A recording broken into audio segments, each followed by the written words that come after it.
লাইটটা ডিস্টার্ব করতেছে কেন জানি। তো এটা হচ্ছে আমাদের বা হরফের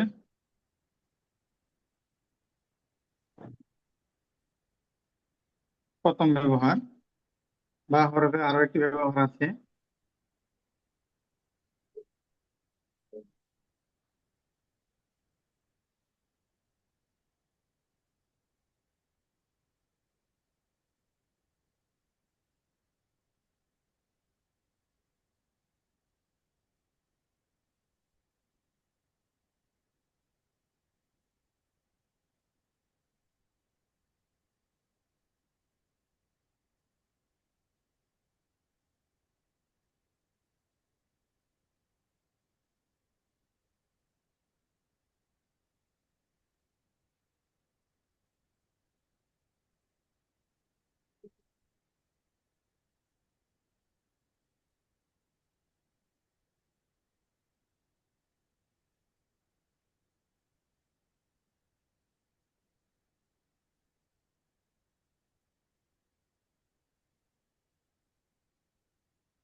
আচ্ছা, এই হচ্ছে আমাদের আজকের ক্লাস। আপনারা নতুন একদম